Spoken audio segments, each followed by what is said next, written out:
Hello everyone.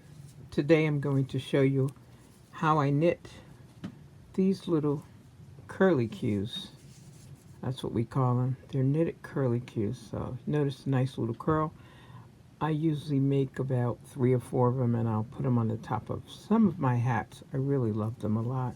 So what I do is, depending on the size that you want your curlicues to be, in this case I may have cast on 25-30 stitches.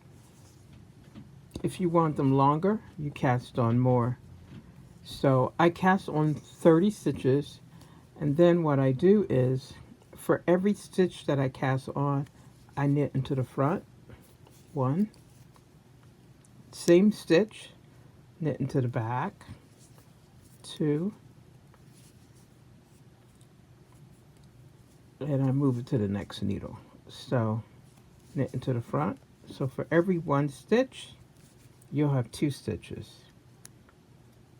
And this will give you a nice curl. Now if you want real curly, knit into the front, knit into the back of the same stitch, and then come back into the front of the same stitch. Okay, so for very curly cue, knit into the front.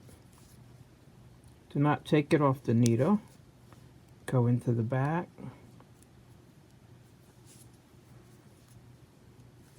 Bring it back to the front, same stitch again, and then move it to the right needle.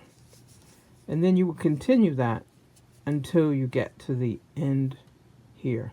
So if you start with 30 stitches and you want a moderate curl, not too curly, you will knit into the front and then into the back.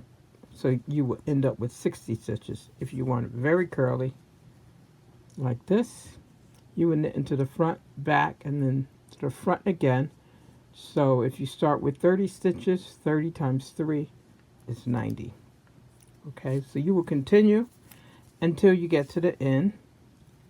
Knit into the front, knit into the back, and then for more curls, I'm going back into the front. Okay, and I'll go all the way to the end. Then when you get to the end, you will bind off. So I already started the bind off here. So all I'm doing at this point is binding off. I knit 1, pass over. So I'm binding off. So as I bind off here, you see this? You see how it's curling? It's not straight. That's where your curl comes from. Okay, so that's how I make my little curlicues. That's my show and tell for today.